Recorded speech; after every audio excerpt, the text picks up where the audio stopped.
Who'd want to write a song called I Hate Wogs? Well, Eric Bogle did, and he's a great songwriter. He wrote well-known anti-war songs like The Band Played Waltzing Matilda and Green Fields of France. So why did he write this song? Because he doesn't like racism. And this song is an attack on racism. I like to sing this song because I don't like racism either. When I put it up in July 2008, I got nearly 3,000 views and about 100 comments. But some of those comments were so nasty that I felt I had to take it down. There were too many people who didn't get that this is an anti-racist song. Anyway, I've decided to give it another try.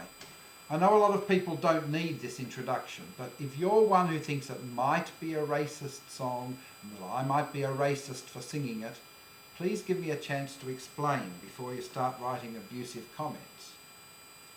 The song uses a technique called irony, which is kind of like saying the opposite of what you mean.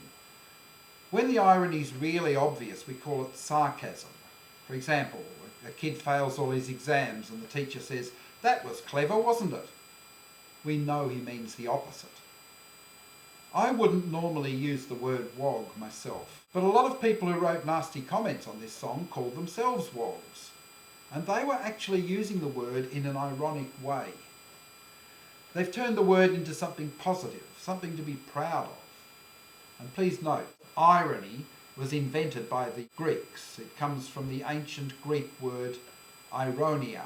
What Eric Bogle does in this song is show you a racist Australian who makes such a fool of himself that we can't take him seriously. But he's a fictional character. I had people writing comments as if they were talking to Bluey himself, pointing out all the contradictions and the nonsense he was talking. Yes, you are supposed to see he's talking nonsense, and you're right to be angry about what he says, but there's no point trying to argue with him.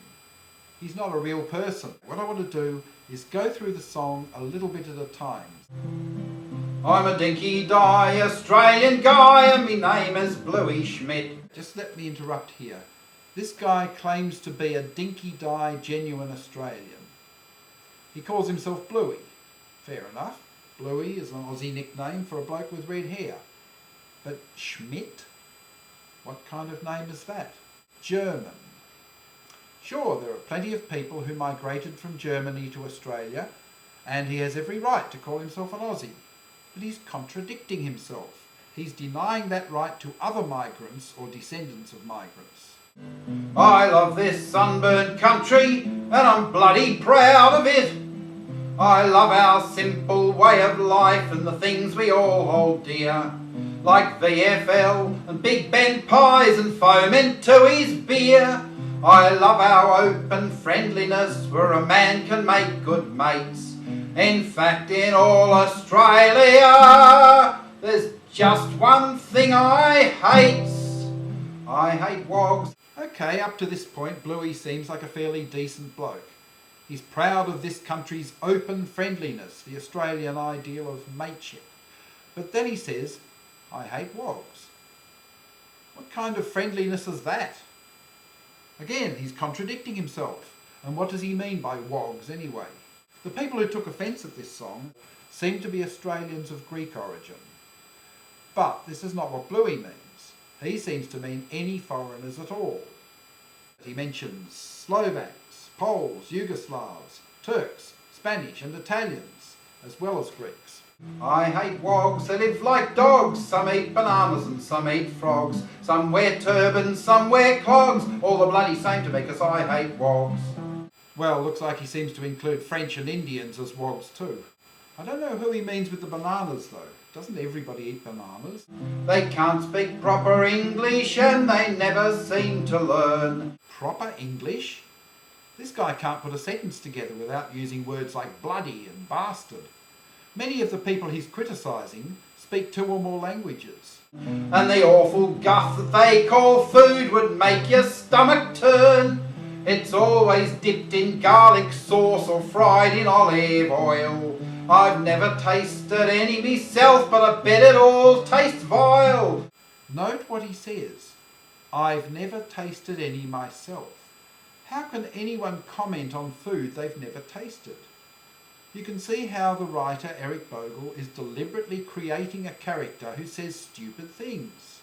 Any intelligent listener cannot possibly agree with him. So, what does he like to eat? What's wrong with good Australian food, you Slovaks and you Poles? Good healthy stuff like pie and sauce and chips and Chico rolls. Pie and sauce? Surely everyone recognises this as a joke. How many Australians these days think a meat pie is the best food you can eat? Pies weren't invented in Australia anyway. And chips, aren't they originally from Belgium? There's nothing Australian about chips. They're called French fries in the US. And Chico rolls are supposed to be Chinese. Well, they're a kind of Australian imitation of Chinese spring rolls. And surely no one would ever describe these things as healthy. Bogle is making it quite clear that Bluey doesn't know what he's talking about.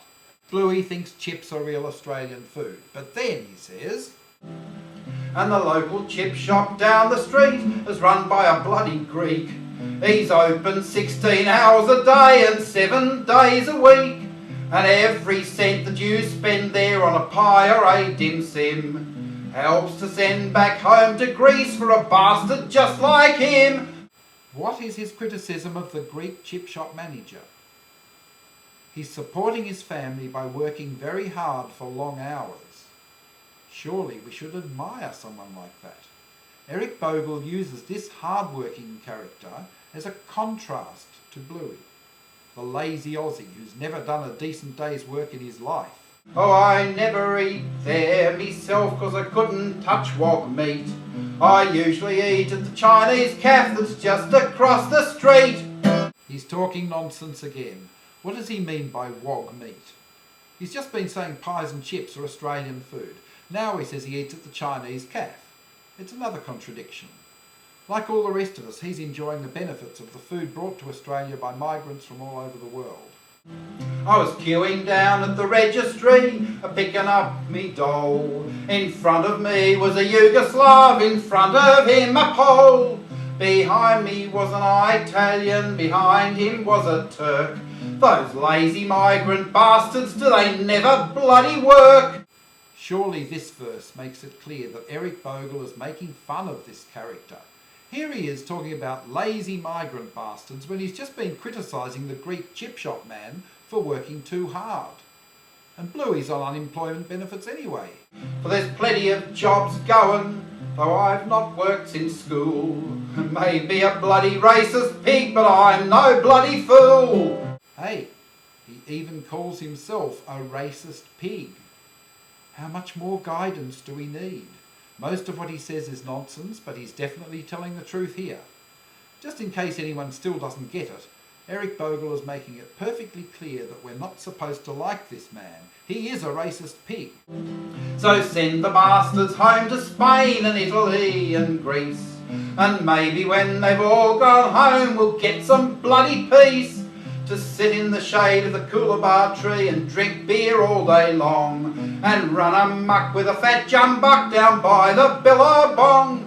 And every night at 12 o'clock to show that we're not slaggards, we'll stand and sing our national song, Advance Australia Backwards! It's interesting that Australia's favourite song is about a sheep stealer. But who would respect a man who just wants to sit under a tree all day drinking beer? Once again, Bogle is showing Bluey as an undesirable character. People who are angry at me for singing this song, or Eric Bogle for writing it, are right to be angry, but not at us. We're on your side. The message of this song is that racism is ugly and stupid and has no place in a decent country like Australia. It's a message that needs to be spoken and sung about until everyone knows how wrong racism is. Look at the last line. Bluey changes our national song, Advance Australia Fair, to Advance Australia Backwards. It sums up what the song's saying. Racism is a thing of the past. Bogle created a monster to show the evil of racism. It's ironic that some people can then accuse him of racism. The only people who should be offended are any racist pigs out there who agree with Bluey's views. Thank you for listening to what I've had to say about this.